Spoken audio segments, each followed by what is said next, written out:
I'm back. Anna Chepikova, concert pianist, artist of solo piano, international certified master of piano performance, is right back with you. Welcome back, you guys. If you heard what I just played a little bit earlier, that was a fragment from a beloved, beautiful Claude Debussy's Clair de Lune song. Very popular, and a lot of my current students are working on this song. So today is part 2 of our topic: what are the most important, most crucial 3 piano exercises we all need to know and practice and apply daily. Part 2 today is arpeggios. If you guys are ready, are you sure? I'm really hoping you're at your keyboard or your piano right now and with your little notepad to start writing the notes down, because I've got a lot of fun information for you this evening or morning or afternoon about on how to practice those arpeggios. And if you guys are ready, let's go.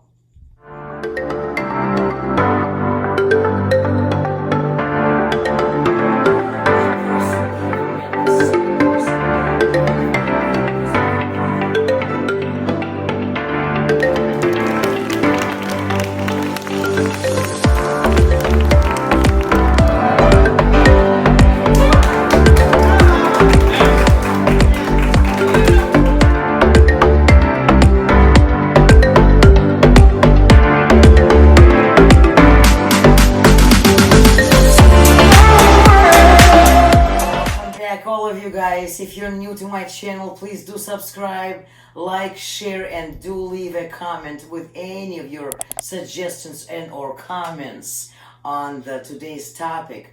And if you are my already current subscriber, welcome back. Thank you so much, guys, for your support, for your donations, your contributions to support my channel via my PayPal account, as well as your inquiries for one-on-one piano lessons. Today's topic is our continuation of the first part of the lecture that I have uploaded a few weeks back. What are the arpeggios? Yes, I'm gonna open with a question right for you. Leave it in your comments. What do you know about the arpeggios on the piano, or what do you think arpeggios actually mean? Arpeggios on the piano are extremely and actually a lot of fun to practice and to learn, and super beneficial to any piece of music you may possibly be working on right now or dreaming on taking on learning in some near future. Arpeggios are the key. So today is the number 2 or part 2 topic about those 3 main piano exercises we all need to learn, know about, and apply daily. In my first video, I was talking about the scales. So guys, do go back to my playlist and find that scale related video that I dedicated to how to practice scales. I made it very easy and comprehensible for you. So do go ahead and revisit my playlist. I highly recommend you to do so. It's right now on the top of your screen, the first part of the most important 3 piano exercises, scales. So guys, arpeggios are extremely important and actually a lot of fun to learn. What arpeggios do is they teach your hands, number 1, how to move across the piano. And as we know, piano has how many keys in it? 88, right? Arpeggios do teach you to move your hands and your fingers across all of those 88 keys on the piano faster, more flawlessly, and with way more confidence. So what arpeggios teach us, number 1, they build us confidence, how to be more acquainted, more familiar, and more free to move around across the keyboard as we please. Number 2 terrific benefit of learning arpeggios and how to practice them is arpeggios will help you to be able to play a lot more of those phenomenal masterpieces that are written out there. A lot of them are the ones you've been always dreaming to learn. A lot of great masterpieces, whether it's classical or jazz or pop or Broadway or ragtime even. All of those styles of music, arpeggios will be crucial for you to get to know a little bit better, and that way you can increase and improve your technical skills, and the level that will take you in your piano performance is going to be amazing. Are we ready? What are the arpeggios? Guys, arpeggios are simple, broken chords. We all know the chords, right? I'll start simple. C major, right? Some of you don't even know what I'm doing right now. For those of you who don't, that's okay. Leave it in your comments and tell me your experience if you don't understand what I just did.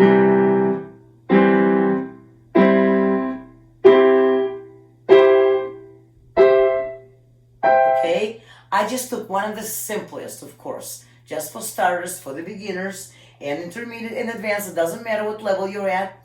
I took the C major chord. A lot of beautiful songs, well-known, famous masterpieces are written in the key of C major. So, the main chord of C is what? This one. Name the keys with me, or write them down in your comments. What does the main C major chord consist of? What notes does it consist of? It's C, it's E, and G. Is that correct? Right. So, repeating once again, number one chord that we will later be turning into what? The arpeggio, which means what? A broken chord, right? So first we played them as block chords. Block chords means all three notes are played together. Watch this. C, E, and G. I just played them together, right?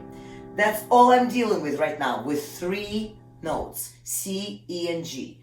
Now, pretend that C becomes your top of the next chord, and the bottom will get shifted to the right. Let me repeat this again.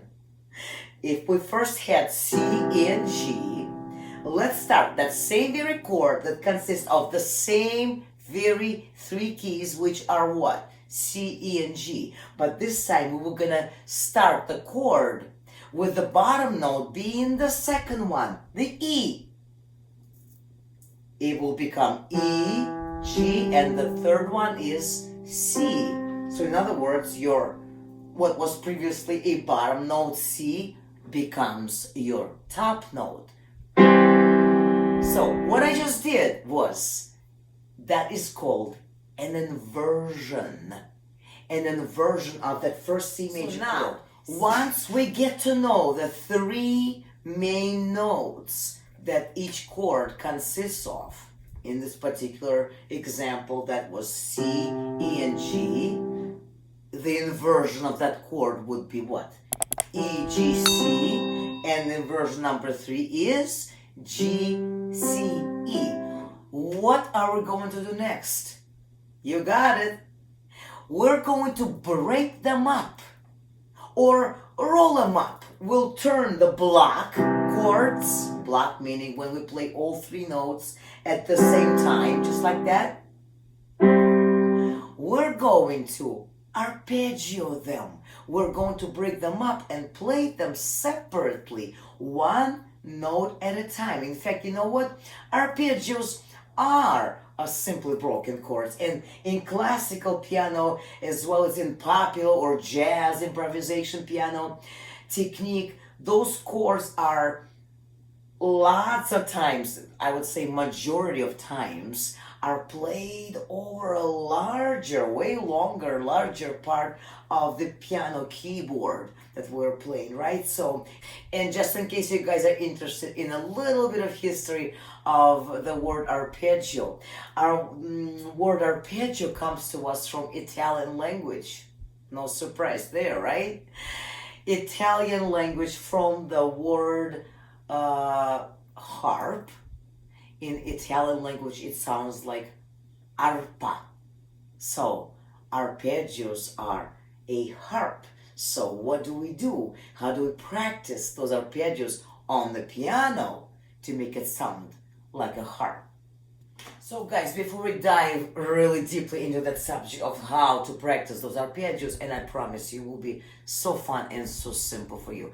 Think of your favorite song. Think of your favorite tune that you're possibly working on right now, or dreaming to learn, or maybe would love to know how to learn to dedicate it to your mom or your grandma, or perform at a special occasion. Say something like this.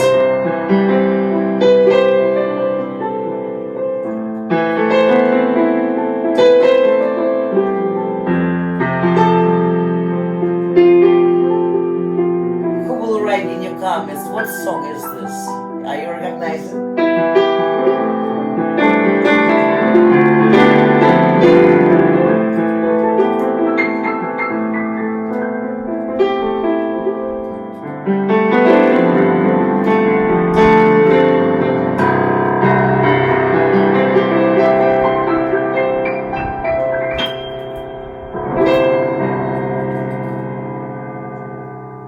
So I just played a little bit of improvisation on a favorite, very famous theme called Memories, right, from the musical Cats. Guys, my whole life consisted of the arpeggios, right? Instead of playing those boring chords like that, I broke them up. I turned my block chords into arpeggios.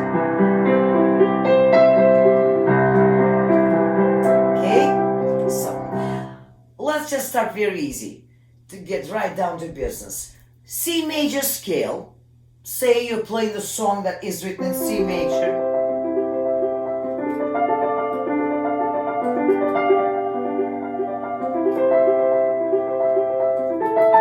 Okay, it can be any style or genre.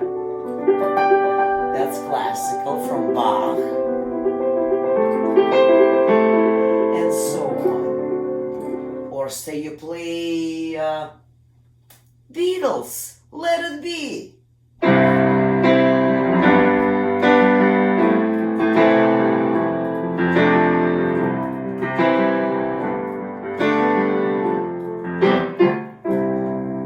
And so on, right? I will sing in my next video. So right now it's not about singing. So arpeggios are everywhere. So let's go back and figure out how to practice those arpeggios. Guys, pay attention right now. It's simple enough and yet worth of your attention. So we're going to break down our C major chords. So my next chord after C, E, G, C will be the inversion that I've talked about, remember, a few minutes ago? So we're going to invert that chord C, E, G, C and play that same very chord, just using a different starting note.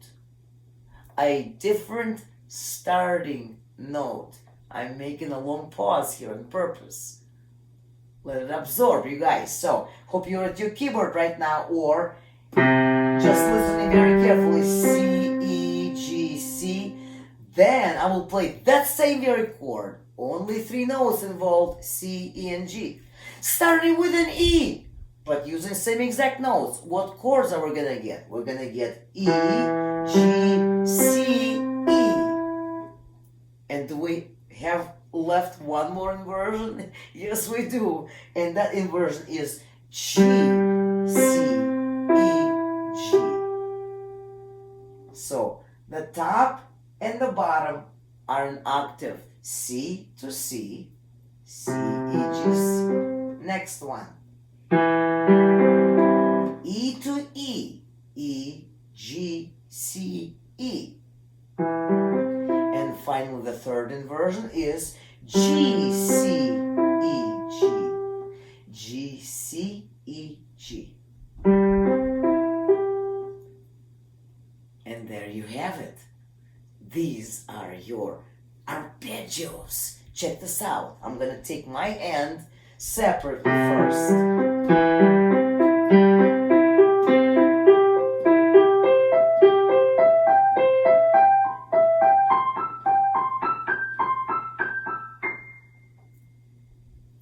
did I just do? I used 4 octaves, right? If you don't remember what I talked about in that part 1 video, that's okay.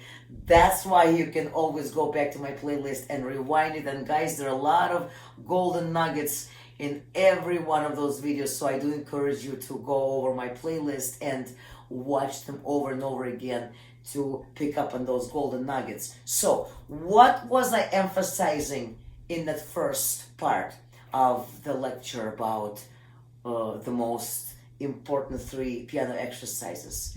I talked about how important it is to exercise minimally 4 octaves long. Nobody is interested in hearing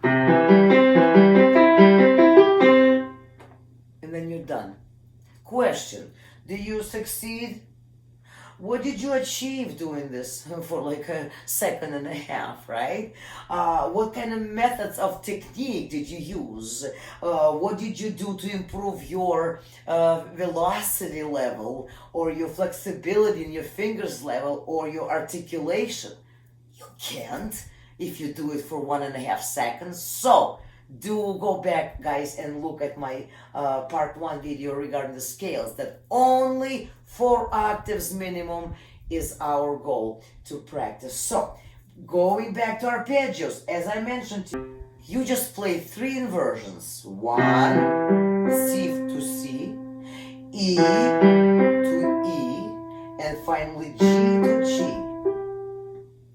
Would you agree that to stop right there would mean kinda nothing? Leave it in your comments, guys, if you think that this is enough to practice and or achieve good technical results in piano playing. My suggestion, my recommendation, my schooling, my education and expertise in piano tells you minimum of 4 octaves. Watching carefully. Here's how we're gonna practice our arpeggios now. Ready?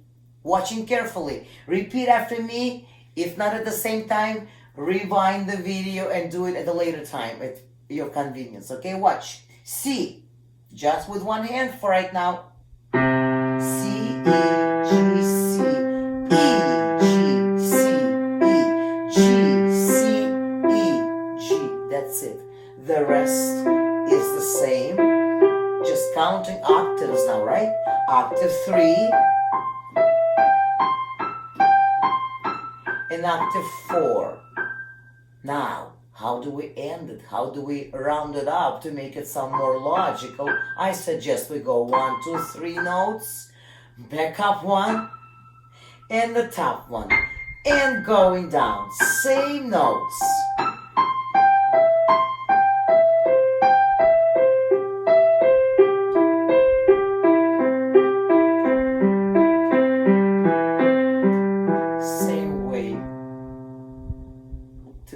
Right? Now, I'm sure your questions are going to be arising. What are the fingering? What are we going to use? Easy. Your hand is shaped a specific way. So do the keys on our piano, right? So I would recommend write it down and or rewind it later, right? 1, 2, 3, 5. 1, 2, 4, 5. I think it's better because between C and E we have a smaller distance, right? Third inversion, 1, 2, 4, 5. That's all we need to know. Just 1 octave, then the rest repeats itself. Once again.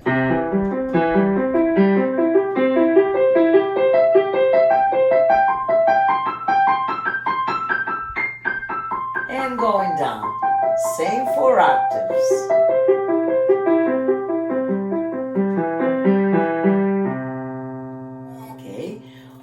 Working on the right hand. Now guys, the fun part starts when the left hand joins in. Never think that left hand is supposed to be harder, or oh boy, if I had a penny, if I heard people tell me, oh, left hand is so much more hard. It's not. Left hand is a logical and absolutely normal, natural continuation of your right hand. It's just gonna be a mirror image. So instead of 1, 2, 3, 5, let's focus on left hand now, guys. Watching carefully. Playing the same arpeggio, starting with the left hand. Pinky, obviously, will be starting. C, pinky, 5, 3 on E, 2 on G, 1 on C. That's it. Making a long pause here on purpose. One more time. Watching, repeating with me. 5, 3, 2, 1. Then the same arpeggio, but in the inversion of that C major chord. Same pinky. I would say pinky then fourth, because when you compare the distance between two keys, that's pretty much the only way we can handle it, by doing the fourth finger on G, then probably finger number 2 on C, finger number 1 on E, and finally one more inversion. G, pinky, 5, a 3 on C, 2 on E, 1 on G. One more time, left hand, let's do it together. E, a G, C,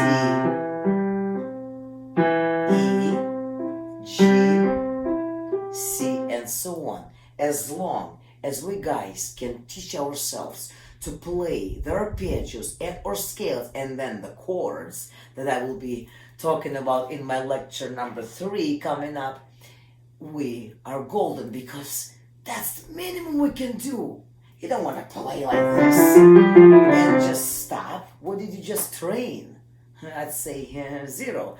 What did you just train? Nothing.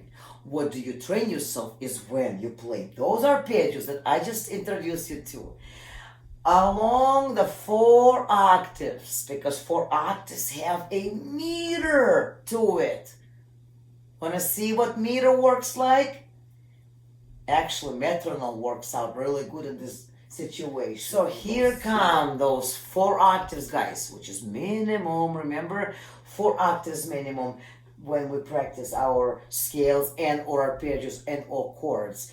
That's what our goal is, for our arpeggios to sound like this. Here it comes.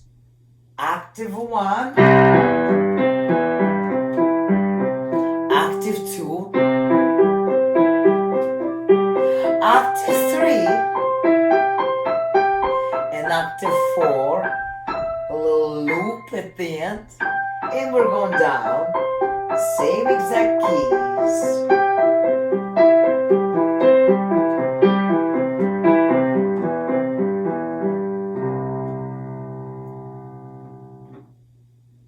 So I think you guys are doing pretty good right now. You've been very good followers, and I am very much trusting you on taking your time to rewind this video if needed, to pause this video if needed, to pause and look up my previous videos on scales and how important it is to do them over the length of 4 octaves minimum, right? Not just like 5 notes and then we'll stop. Do like my pants. I just saw my leggings. You guys like them? These are my new leggings. I can play now double piano with both hands. Right hand, then left hand. Plus I have my own keyboard. Anyway, so we were working on arpeggios that are the inversions of the C major scale. Now, the next step higher, because I think you guys are good enough to be ready for the next step. I'll try to be very brief, and please do pay attention. And again, leave your comments, leave your questions below if you have any, and ask me what you would like to hear more of, or more details on the fingering or the articulation and stuff like that. Now, to get a little bit further in the development of our arpeggio skills, guys, in order to play all kinds of, music that consists of a bunch of arpeggios. See my left hand?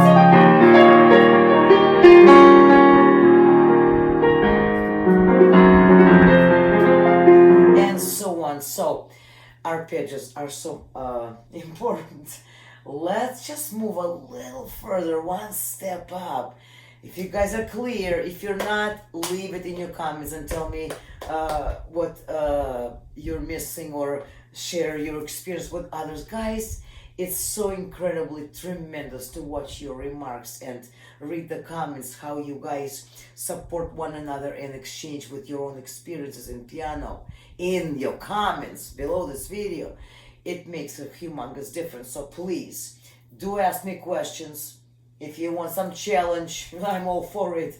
Do that and make it in your comments. So next type of arpeggio is what they call a long arpeggios. Instead of just going C to C, then E to E,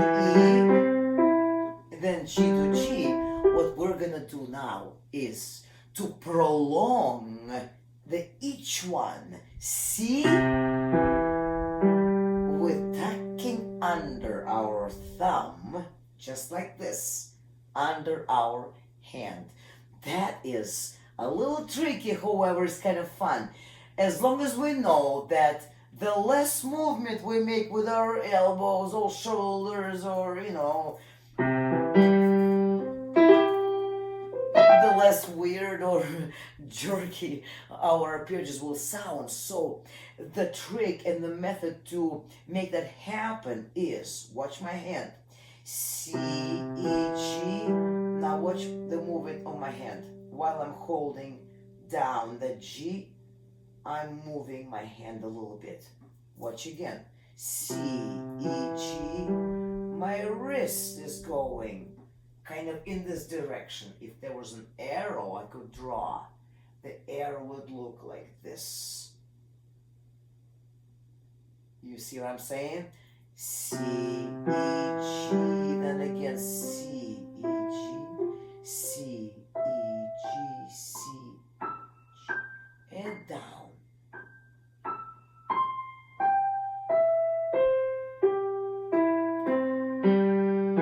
So I just played that first main one, C chord, long arpeggio, not short. Woo! How you guys feeling with all those arpeggios talk? I hope you're doing good and picking up a few golden nuggets from this video, guys. Our goal is to, of course, play arpeggios fluently and freely. The difficulty, the main one for piano players, for intermediate level, for advanced pianists, for beginners, is to be able to play those arpeggios over in 4 octaves, as I've been mentioning to you earlier, to make it sound smooth, make it sound flawless, make it sound fluid, right? And yet precise, yet very crisp. So, since now in the long arpeggios we have to move our hand using this thumb under motion. We're doing the thumb under motion, remember? And moving your hand accordingly will help a lot. And that way we can avoid that kind of a jerky movement when we doing that tuck under jerky movement, right? Nobody wants that. So what we want to do is prepare. Watch my right hand. My elbow is not going up and down. It's just gradually preparing for my first finger to hit the right key in the nicest and smoothest way possible. And that is what we call a long arpeggios. If you're my hearers, guys, I would highly encourage for you to set a goal for yourself. You know, you're worth it. You deserve it. Once we set ourselves a goal in life to achieve something, to get better at something, to, you know, just accomplish something that we thought was never possible before, you know, it doesn't matter. Everything is possible at any given minute or day given in your life. So Say you set yourself a goal to practice arpeggios and along with the scales every day, guys. I'm not gonna assign you what time, 10 minutes, 45 minutes, but we all know that the longer is always better, right? So that's why I will be waiting for you guys to leave in your comments. What do you think is the optimal time for arpeggios to be practiced on per day? Let me know your opinion. Whether you think arpeggios are even needed to be practiced. Like, what do we need arpeggios for? Or some of you maybe do not even understand what arpeggio means. So leave your feedback down in the comments, guys. Also, all the description of the links that you can find useful are below this video. I'd start with the easiest one, what I showed you today, the C major scale, the short arpeggios and long arpeggios that I introduced you to today. Get those fingering in order.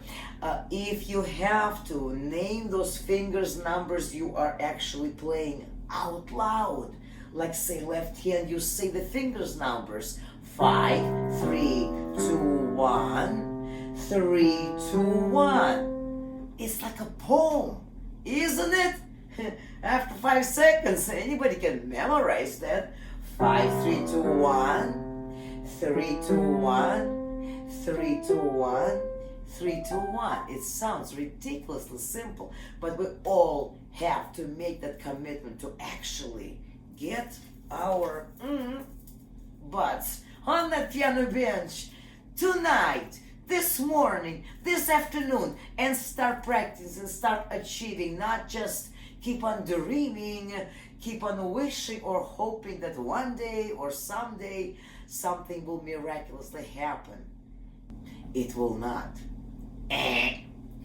Only we make things happen. So thank you all who are strong enough to join me tonight, today, this afternoon, this morning, to my second part of the lecture on 3 most important, most crucial, most important and vital piano exercises. Every single pianist, whether inspiring one, self-taught one, beginner one, intermediate, advanced, and so on, pianists have got to know and have got to apply daily. In advance, appreciated by all of you, my viewers, my subscribers, the guests of my channel.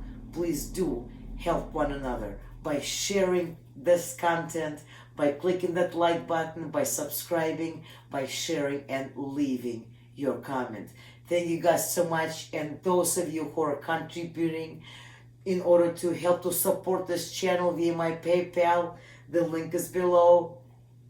Thank you so much from the bottom of my heart. As usual, I'm waiting for your inquiries for one-on-one piano lessons. My spots are filling up pretty quickly these days, so I still do offer my 15-minute Zoom online consultation for those who are wanting to sign up into my class. Guys, my spots are filling up pretty quickly, so please do take advantage of that offer.